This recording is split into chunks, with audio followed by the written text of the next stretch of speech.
Assalamualaikum warahmatullahi wabarakatuh. Perkenalkan, saya Faisal Amri dengan NIM 20215743. Di sini saya akan mempresentasikan review hasil praktikum perancangan teknik industri terintegrasi PTI 3 dan PTI 4.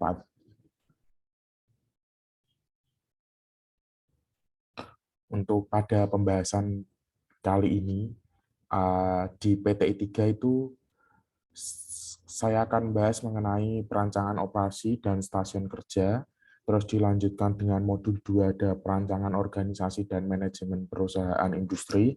Untuk di modul 3 ada statistical quality control. Sedangkan di PTI 4 pada modul 1 itu ada perancangan tata letak fasilitas, modul kedua itu ada analisis biaya, dan modul ketiga itu ada enterprise resource planning. Untuk selanjutnya, yang pertama kita akan bahas modul 1 PTID 3, perancangan operasi dan stasiun kerja. Jadi, di sini ada rumusan masalah. Rumusan masalah yang pertama yaitu bagaimana cara menentukan metode yang sesuai untuk perancangan operasi stasiun kerja. Untuk yang kedua, bagaimana cara menentukan jumlah stasiun kerja yang dibutuhkan. Terus yang ini ada tujuan penelitian. Untuk tujuan penelitiannya yang pertama, praktikan mampu menentukan jumlah stasiun kerja yang akan dibutuhkan. Untuk tujuan yang keduanya, praktikan mampu menerapkan metode-metode perancangan operasi dan stasiun kerja. Untuk pembatasan masalahnya, pada praktikum kali ini memiliki pembatasan masalah pengambilan waktu assembly menggunakan stopwatch dengan mengumpulkan data assembly sebanyak 20 percobaan. Waktu ketelitian pada stopwatch diabaikan serta menggunakan beberapa metode, di antaranya ranked positional weights, region approach, serta metode large candidate roles. Untuk yang pertama ya ini yang saya akan bahas mengenai operation process chart. Nah, pada operation process chart ini terdapat dua kegiatan, yaitu kegiatan operasi dan kegiatan inspeksi. Dimulai dari kegiatan operasi 1, yaitu mengukur benda kerja menggunakan meteran. Selanjutnya dilanjutkan dengan operasi kedua dengan memotong benda kerja menggunakan gerinda. Operasi ketiga, melubangi benda kerja menggunakan bor, sampai ke operasi ke-6 yaitu pengeringan. Dilanjutkan pada part alas, yaitu operasi ke-7 dengan sama mengukur benda kerja menggunakan meteran. Dilanjutkan sampai ke operasi 11, yaitu pengeringan menggunakan blower. Dan pada part pengait, itu operasi ke-12 dengan mengukur benda kerja menggunakan meteran, serta operasi ke-13-nya memotong benda kerja menggunakan gerinda. Ketika 3 part itu sudah selesai, maka lanjut ke operasi 14, yaitu perakitan di meja perakitan dengan menggunakan baut. Terus dilanjutkan, setelah dirakit, dilanjutkan ke inspeksi ke-1, yaitu inspeksi benda kerja, tempatnya di meja perakitan. Setelah dilakukan inspeksi, kemudian ditaruh di storage 1 atau penyimpanan 1. Nah, pada OPC kali ini, pada kegiatan operasi itu total jumlahnya 14 dan memakan waktu 40 menit, sedangkan pada inspeksi itu jumlahnya 1 dan memakan waktu 5 menit. Jadi total yang dibutuhkan pada proses OPC ini menggunakan waktu 45 menit. Nah, sedangkan ini ada part, ada simbol A, itu menyatakan dia penyangga, simbol B menyatakan dia alas, simbol C menyatakan dia pengait. Nah, Untuk A1 ini adalah penggabungan part penyangga, alas, dan pengait.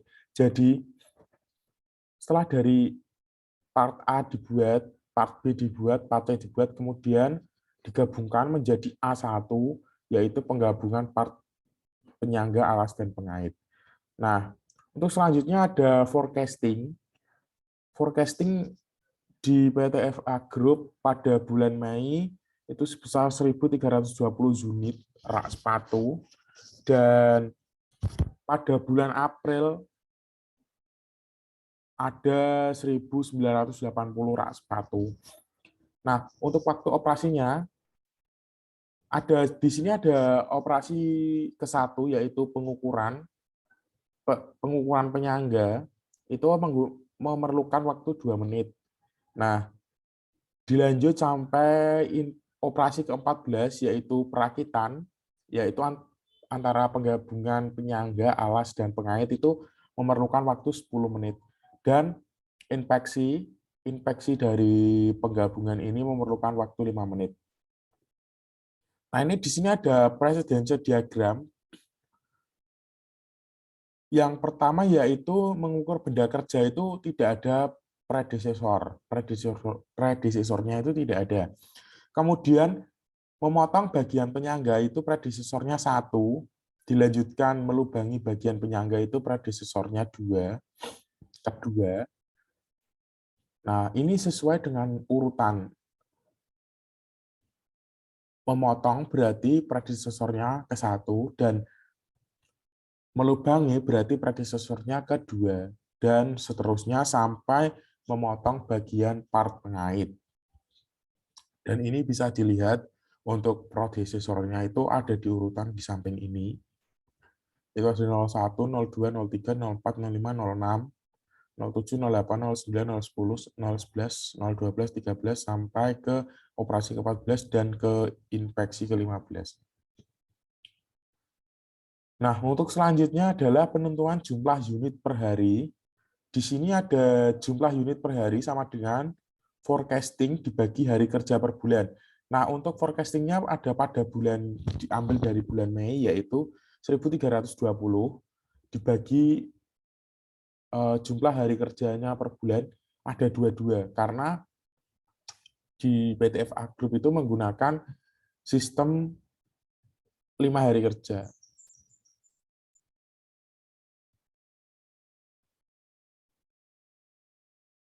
Ini ada jumlah unit per harinya itu terdapat 20. Nah, untuk penentuan waktu stasiun kerja optimumnya, itu ada WN sama dengan WS dikali P, dan didapatkan WS-nya ada 16 dan P-nya itu 1, maka 16 dikali 1 ketemu WN-nya adalah tetap 16. Nah, untuk selanjutnya ada modul 2 PTIT 3, yaitu modul perancangan organisasi dan manajemen perusahaan industri. Untuk di sini ada profil perusahaan. Jadi nama perusahaan kami adalah PT FA Group. Tanggal berdirinya pada tanggal 16 April tahun 2021. Yang beralamatkan di kawasan industri Jateng Line, Industrial Park, Sayung, Desa Batu, Kecamatan Karangtengah, Kabupaten Demak, Provinsi Jawa Tengah 59561. Di sini ada terdapat nomor telepon perusahaan dengan nomor telepon 0291 601401. Untuk emailnya ada di info@fagroup.co.id dan websitenya ada di www.fagroup.co.id. Nah, untuk logo sendiri di perusahaan kami, logonya didominasi menggunakan warna biru. Warna biru ini mempunyai makna. Warna biru merupakan ungkapan dari ekspresi verbal, komunikasi, dan kekuatan, sehingga diharapkan pada perusahaan kami, yaitu PT FA Group ini memiliki komunikasi dan kekuatan yang baik terhadap konsumen. Nah, warna biru itu terus perusahaan kami dilambangkan dengan lingkaran. Lingkaran ini melambangkan bahwa PT FA Group merupakan perusahaan yang dinamis, melindungi satu dari kesatuan, menyikapi perkembangan teknologi informasi, serta mempunyai target perusahaan yang luas. Nah, di situ ada 4 kotak berjejer 2222. Nah, kotak ini juga memiliki makna. Yang pertama, kotak ini melambangkan kualitas dan stabilitas. Selain itu, kotak juga melambangkan mengenai kekuatan. Nah, diharapkan dari lambang kotak ini, PT FA Group memiliki kualitas yang baik, kestabilan, dan kekuatan dalam menjalankan perusahaannya. Nah, di dalam kotak ini juga terdapat 2 warna, warna oranye dan warna biru. Nah, warna oranye pada logo ini memberikan kesan yang hangat dan bersemangat, serta merupakan simbol dari optimisme dan percaya diri. Nah, kotak yang berjumlah 4 ini juga memiliki makna. 4 yang berjumlah ini 4 ini memiliki makna, dan bentuk ke atas itu melambangkan diharapkan suatu saat nanti perusahaan ini dapat berkembang dan terus maju, yang bisa digambarkan seperti tangga, yaitu naik, semakin naik, semakin naik. Nah, di bawahnya lingkaran dan kotak tadi ada tulisan FA Group.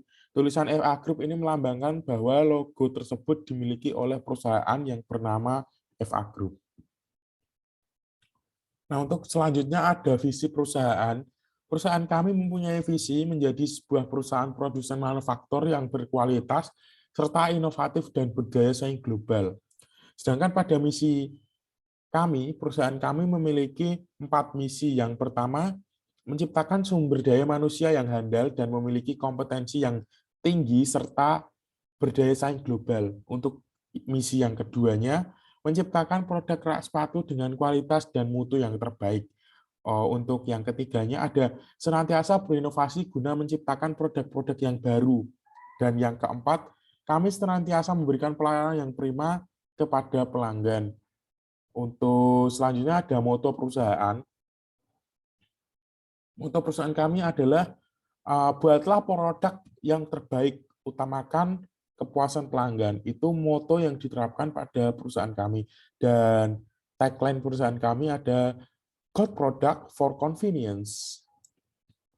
Nah, di sini juga ada hasil dari perhitungan matrix. Ini ada hasil dari perhitungan SWOT. Di sini ada matrix internal eksternal SWOT, yaitu pada perusahaan PT FA Group menempati posisi yang pertama, kuadran ke-1, yang artinya perusahaan ini itu sangat kuat dan sangat tinggi untuk dijalankan karena nilai SWOT-nya itu berada di antara rentang nilai 3,00 sampai 4,00. Yang ini termasuk kategori ketinggi. Untuk yang kedua, ini ada diagram SWOT. Nah, pada perhitungan diagram SWOT ini juga menunjukkan pada kuadran ke-1. Pada opportunity-nya dan strike-nya itu menunjukkan 0,7 dan 0,4. Nah, ini dilanjutkan, selanjutnya ada struktur organisasi. Di PT FA Group memiliki beberapa manajerial. Yang pertama yaitu direktur, kemudian ada GM, General Manager, dilanjutkan ada manajer HRD, manajer produksi, dan manajer marketing, serta manajer keuangan. Untuk hierarki proses bisnisnya, ini ada level 0, ada pembuatan rak, dilanjutkan pemasaran, proses produksi, pengiriman, terus pada pemasaran itu dilanjutkan menerima order, konfirmasi order, merekap orderan, dan bukti konfirmasi. Selanjutnya ada pada proses produksi ada pengadaan barang, dilanjutkan pembelian barang, proses pembuatan ada pengukuran, pemotongan, pelubangan, pengelasan, dan finishingnya ada pengecetan, pengeringan, serta perakitan. Dan ada pengiriman. Pengiriman itu dilakukan pembayaran, setelah pembayaran baru dilaksanakan pengiriman. Nah, ini ada pada level 0 itu pembuatan rak sepatu, level 1 pemesanan produksi dan pengiriman, level 2 pengadaan bahan baku, proses pembuatan dan finishing pada level 3 ada pengukuran, pemotongan, pelubangan, pengecatan, pengukuran, pengering, perakitan, pemesanan bahan baku, merekap orderan, proses pengiriman, serta bukti konfirmasi. Nah, ini ada peta hubungan antara unit kerja, yaitu ada yang pertama, Departemen HRD itu memulai ada merencanakan jumlah kebutuhan SDM-nya, dilanjutkan merekrut, setelah merekrut pada divisi pengembangan pelatihan dan konseling itu melaksanakan pelatihan. Kemudian ini ada ke riset penjualan, dilanjutkan sampai ini ada ke supplier dan sampai ke pelanggan. Nah, ini ada SOP untuk sebagai contoh dan SOP usulan, yaitu ada nomor SOP-nya ada nomor 01, tanggal pembuatannya 12 Desember 2021. Nama SOP-nya SOP Human Resource Department. Ada mulai membuka lowongan pekerjaan. Ini HRD membuka lowongan pekerjaan. Terus dilakukan dengan HRD melakukan seleksi dengan tes tertulis dan tes wawancara. Nah, selanjutnya karyawan diterima, ada pengumuman karyawan diterima. Selanjutnya ada penempatan kerja, karyawan ditempatkan pada departemen yang membutuhkan. Selanjutnya ada pelatihan, HRD dan departemen yang bersangkutan itu melakukan pelatihan dan dilanjutkan ke selesai. Nah, untuk SOP pada HRD ini ada SOP usulan cuti. Nah, usulan cuti ini dilakukan dengan memulai ini karyawan melakukan pengajuan cuti ke HRD. Pemohon menggunakan cuti dan mengisi form di bagian HRD. Nah, untuk selanjutnya HRD menerima berkas permohonan dan meneliti. Di sini ada petugas HRD nanti yang akan menerima berkas permohonan dan menelitinya. Dilanjutkan, HRD menyerahkan berkas permohonan ke pimpinan. Pimpinan menyetujui atau tidak. Jika pimpinan tidak menyetujui, maka kembali ke pengajuan cuti awal. Jika pimpinan menyetujui, maka HRD membuat surat cuti. Dilanjutkan, surat cuti itu diserahkan kepada pemohon dan selesai. Untuk selanjutnya ada evaluasi SOP. Nah, untuk yang pertama ada SOP itu dapat meningkatkan kinerja karyawan di HRD, produksi, MKT, keuangan, itu baik. Ada SOP sangat mudah, sangat dipahami, SOP dapat meningkatkan keefektifan pekerjaan, serta SOP mudah untuk dilaksanakan. Nah, di sini ada HRD, Prod, MKT, KU, USL, itu maksudnya apa? Nah, itu singkatan dari HRD itu Human Resource Department, Prod itu produksi, Departemen Produksi, MKT itu Departemen Marketing, dan KU itu Departemen Keuangan, setelah USL itu usulan. Nah, modul 2 PTIT 3 itu sudah selesai, dilanjutkan dengan modul 3 PTIT 3, yaitu Statistical Process Control. Di sini akan membahas mengenai bagaimana pengendalian kualitas pada PT FA Group dalam upaya menekan tingkat kecacatan produk rak sepatu. Nah, apa saja faktor-faktor yang menyebabkan kecacatan pada produk rak sepatu yang diproduksi oleh PT FA Group? Nah, untuk tujuan penelitiannya, tujuan penulisan, praktikan mampu mengetahui bagaimana melakukan pengendalian kualitas pada PT FA Group. Untuk yang kedua, praktikan mampu mengetahui faktor-faktor penyebab dari kecacatan pada produk rak sepatu PT FA Group. Untuk yang pertama ada analisis accepting sampling.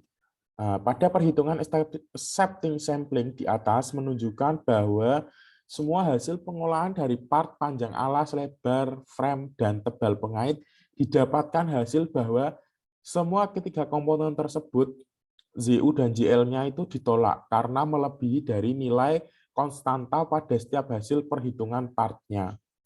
Nah, untuk yang kedua ada analisis peta kendali P-chart atau analisis peta kendali P. Pada perhitungan peta kendali P-chart ini, part panjang alas terdapat 4 data yang tidak terkendali. Akan tetapi, setelah keempat data tersebut dieliminasi dan dilakukan pengujian ulang, maka grafik pada panjang alas tersebut dapat terkendali.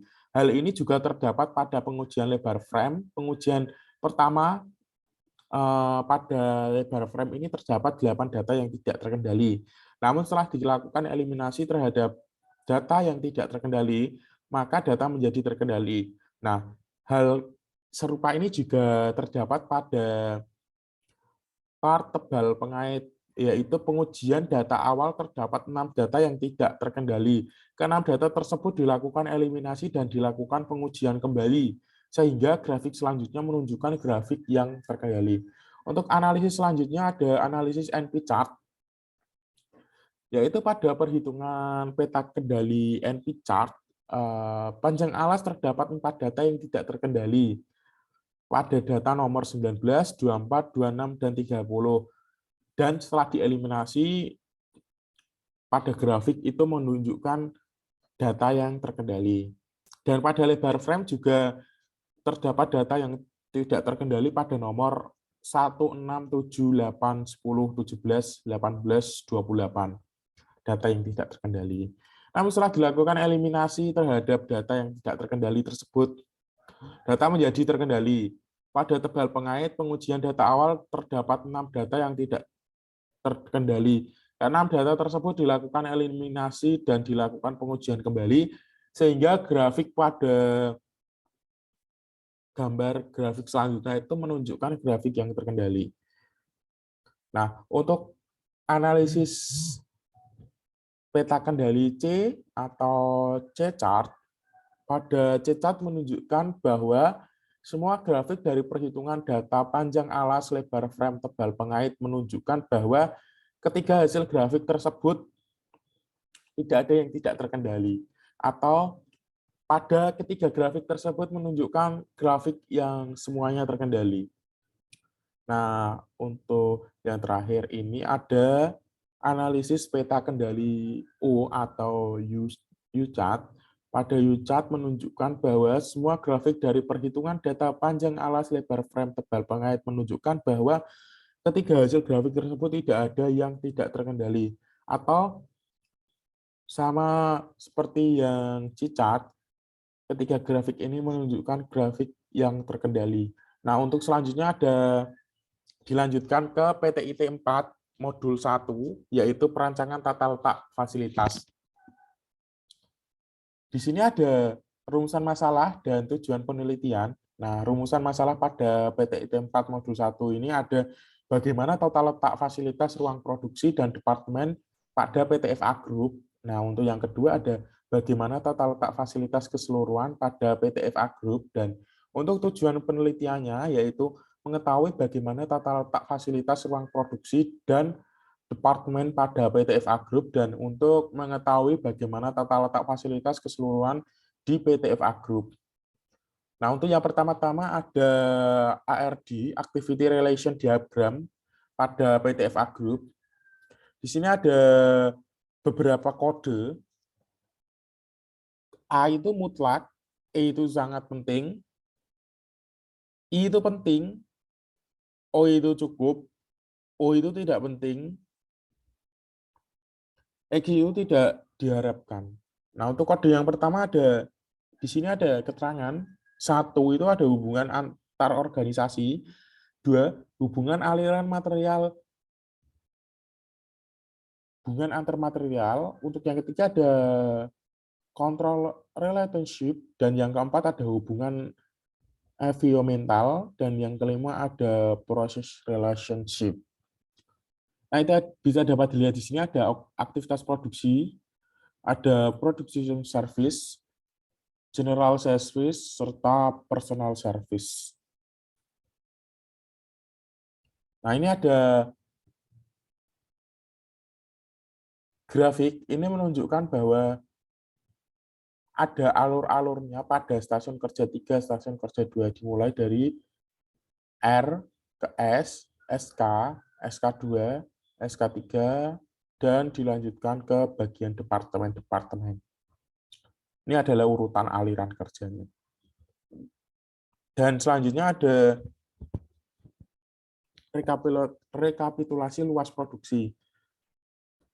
Pada ruang produksi di PT FA Group, semua ruang menggunakan tinggi 5 meter.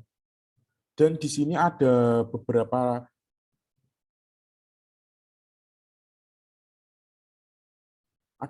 ruang, yaitu kurang lebih 11, ada toilet kodenya P1, musola P2, ruang kesehatan P3, parkir P4, receiving air, storage S, SK1, SK1, SK2, SK2, SK3, SK3, serta packing P, dan gudang produk F.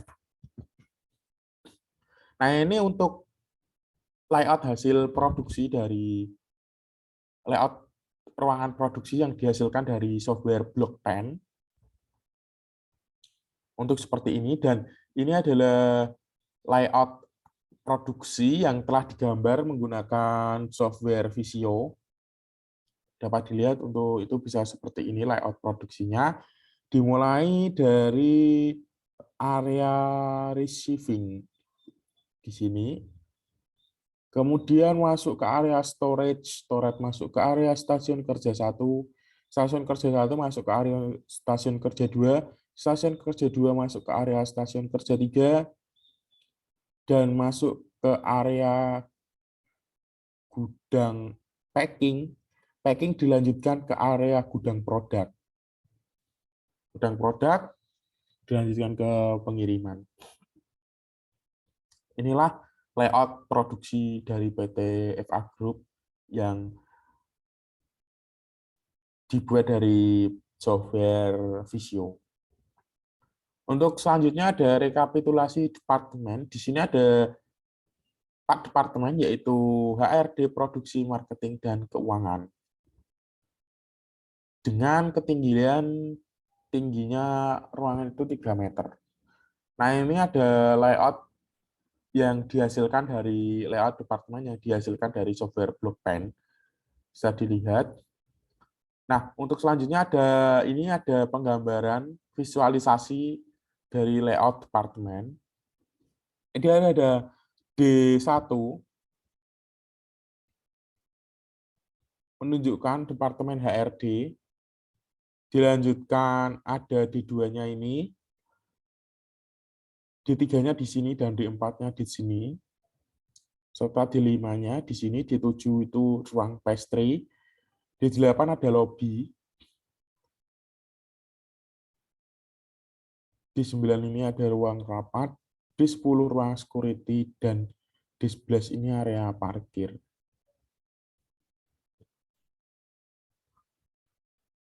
Nah, ini visualisasi layout keseluruhan dari PT FA Group. Ini ada utara, menghadap ke atas itu utara, barat, timur, dan selatan. Nah, ini pada ruang departemennya itu berada di sini. Ini ruang produksinya, dan ini pintu masuknya. Jadi, pintu masuk di sini, pintu masuk, kemudian parkir, kemudian masuk dan menuju ke lobi. Dan ini ruang produksinya, dapat dilihat untuk tampilannya ada seperti ini. Nah, untuk selanjutnya ada modul 2 PTIT 4, yaitu analisis biaya. Ada rumusan masalah, yaitu bagaimana menyusun biaya agar tidak terjadi pemborosan biaya pada PT FA Group, dan bagaimana menyusun investasi yang tepat untuk PT FA Group. Untuk tujuan penelitiannya ada untuk mengetahui biaya yang dibutuhkan pada PT FA Group agar tidak terjadi pemborosan. Untuk yang kedua, ada untuk mengetahui investasi yang layak untuk diterapkan pada PT FA Group. Nah, ini pada riset awal perusahaan, ada beberapa aset awal yang dimiliki oleh perusahaan. Ada tanah seluas 19.000 meter persegi, ada bangunan produksi 7.300 meter persegi, dan bangunan kantor 2.508 meter persegi. Pada tanah itu memiliki harga 19 miliar, bangunan produksi ada 14,600 miliar, dan bangunan kantor ada 5 miliar 16 juta. Dilanjutkan sampai lain-lain itu ada 50 juta, dan PT FA Group pada awal pembangunan itu memiliki total aset 39 miliar 682 juta. Nah, ini ada jenis-jenis biayanya. Ada biaya material, biaya tenaga kerja langsung, biaya tenaga kerja tidak langsung, biaya komunikasi, biaya transportasi, biaya utilitas, biaya pemasaran, biaya asuransi, biaya kualitas, biaya administrasi, biaya pengembangan sumber daya manusia, biaya perawatan staf, biaya pajak. Nah, untuk ada ini, sebelum dilakukan analisis biaya, ada ketentuan awal atau cash flow awal, ketentuan awal bahwa PT FA Group memiliki total aset awal 39 miliar 682 juta. PT FA Group memprediksikan penjualan sesuai JIP pada jadwal Indo produksi ada 1.212 per bulan, dan pada setiap tahunnya akan terjadi kenaikan penjualan sebesar 20%. PT FA Group memprediksi bahwa kenaikan biaya bahan material sebesar 7% per tahun. PT FA Group memprediksi bahwa kenaikan biaya utilitas sebesar 5% per tahun, dan PT FA Group memprediksi bahwa kenaikan biaya tenaga kerja langsung dan tak langsung sebesar 3% per tahun. Untuk selanjutnya ada PT FA Group memprediksi bahwa kenaikan pajak sebesar 10% per tahun, dan PT FA Group juga memprediksi bahwa pembagian dividen sebesar 10% per tahun, serta bunga dari Bank Indonesia atau BI rate-nya ada 5%. Nah, untuk selanjutnya ada biaya material. Biaya material yang dikeluarkan untuk membuat komponen, membuat rak sepatu ada 20 juta selama per tahun ya. Itu ada 20.507.40.000 rupiah. Ini ada biaya tenaga kerja. Benar. Tenaga kerja langsung, yaitu dengan gaji pokok per jamnya itu ada 17.939, output standarnya itu 4, biaya per detiknya itu Rp5, dan gaji per bulannya ada Rp2.511.526, dan per tahun satu orang per tahun itu mendapatkan gaji per tahun 32.638.13 rupiah, dan total gaji operator 13 orang itu per tahun PT FA Group mengeluarkan 400.294.298.56 rupiah. Nah, di sini ada biaya transportasi dari pabrik ke DC Demak, pabrik ke DC Semarang, dari pabrik ke drop center Kabupaten Semarang. Nah, pada jaraknya dari Demak, pabrik ke drop center Demak itu ada 20 kilo, pabrik ke DC Semarang itu ada 40 kilo, pabrik ke DC Kabupaten Semarang itu ada 80 kilo. PP ya. Untuk jarak pengangkutan ada 6, dengan biaya transportasinya pada DC Demak 7.900, DC ke Semarang ada 15.000, ada DC ke Kabupaten Semarang 31.000. Untuk biaya manajerial dan karyawan, untuk gaji direktur itu ada 20 per bulannya ada 20 juta 92.208 rupiah, dan per tahunnya ada 241 juta 106.496 rupiah, dan gaji manajerial ada 12.557.630 rupiah. Pada gaji per tahunnya ada 150.691.560 rupiah, dan ada gaji manajer itu ada 7.534.578 rupiah. Jika di total per tahunnya manajer mendapatkan gaji 90.414.936 rupiah. Sedangkan ada gaji karyawan, itu karyawan mendapatkan gaji sebesar 3 juta rupiah, dan total biaya manajerial dan karyawan yang dikeluarkan PT FA Group ada 1.707.872.856 rupiah. Ini ada jenis biaya utilitas listrik, ada biaya lampu, biaya AC, dan total yang dikeluarkan biaya utilitas listriknya ada 69.185.896 rupiah. Untuk biaya utilitas airnya ada per hari itu ada 2,5 meter kubik, dengan tarif per meter kubiknya ada 20.000, berarti biaya per harinya 50.000.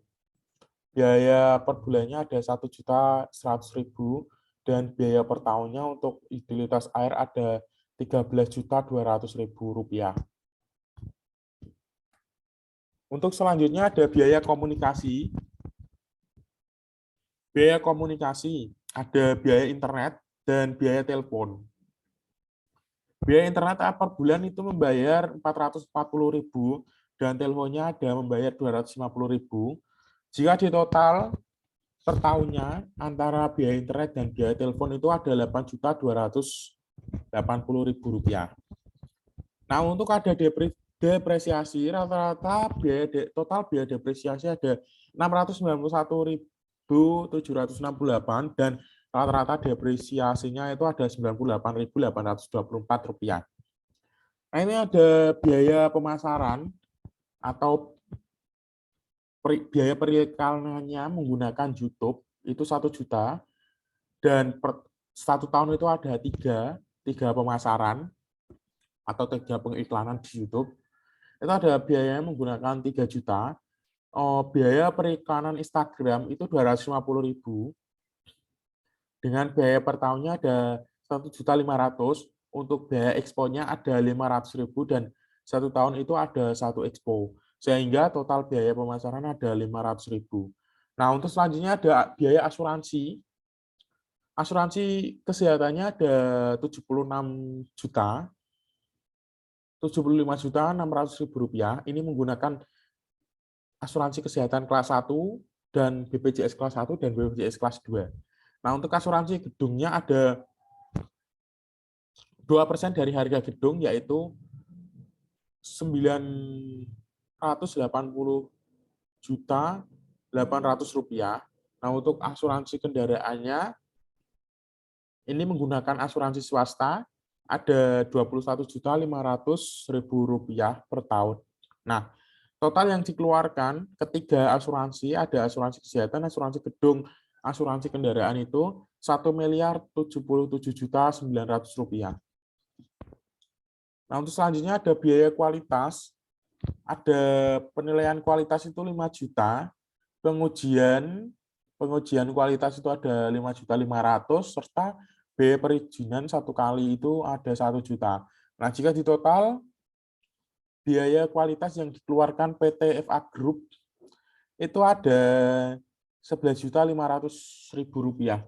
Nah, untuk biaya pengembangan di sini ada pengembangan SDM itu ada pelatihan komputer, serta tim training.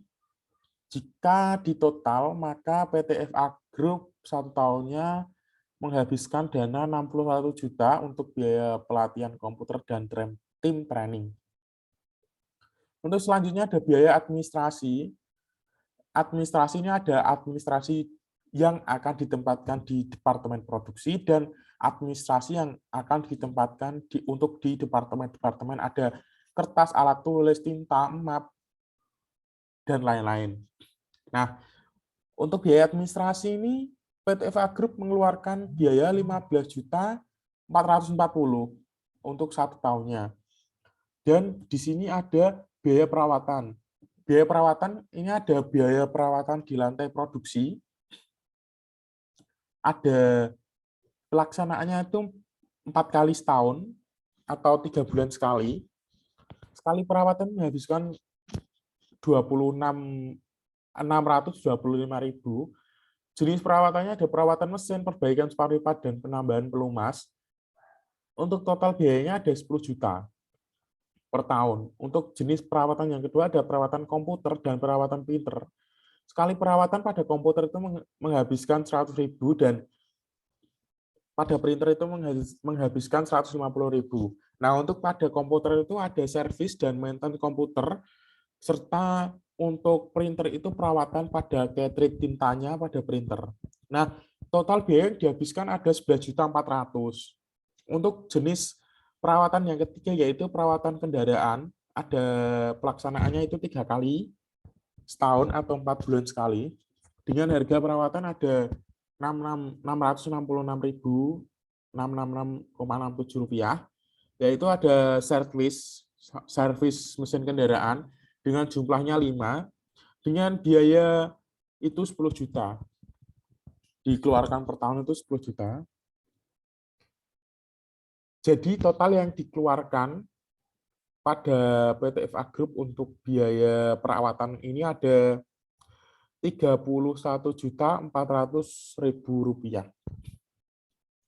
Nah, ini ada biaya pajak bumi dan bangunan. Ini ada NJOP tanah, itu 19 miliar.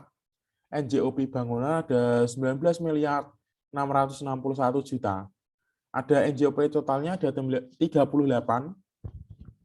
miliar 616 juta. Untuk NJOP PBB-nya ada 38 miliar 604 juta. Untuk NJKP ada 15 miliar 441 juta 600.000 rupiah. Dan untuk pajak bumi bangunan ada yang dikeluarkan setiap tahunnya ada 77.208.000 rupiah. Nah, untuk modul 2 pada PTIT 4 ini selesai. Ini dilanjutkan dengan modul 3 PTIT 4. Ada modul Enterprise Resource Planning. Ada rumusan masalahnya yaitu pada modul ini bagaimana penerapan sistem e-bisnis dan e-commerce pada PT FA Group. Dan untuk selanjutnya ada bagaimana penerapan sistem software ERP dengan Odoo pada PT FA Group. Nah, untuk tujuan penelitiannya ada praktikan diharapkan mampu menerapkan sistem e-bisnis dan e-commerce pada PT FA Group dan praktikan mampu menerapkan software ERP dengan Odoo pada PT FA Group. Nah, untuk yang pertama ada Enterprise Resource Planning. Enterprise Resource Planning merupakan model sistem informasi yang dapat memungkinkan perusahaan untuk mengotomasikan dan mengintegrasikan sebagai proses bisnis utamanya. Ini menurut Riemann tahun 2016. Sedangkan menurut Riowanto dan kawan-kawan tahun 2022, ERP merupakan sebuah sistem yang dapat memudahkan perusahaan dalam berhubungan antara perusahaan untuk menyatukan proses bisnis terlebih untuk membuat efisiensi kinerja perusahaan sehingga dapat meningkatkan mutu kerja perusahaan.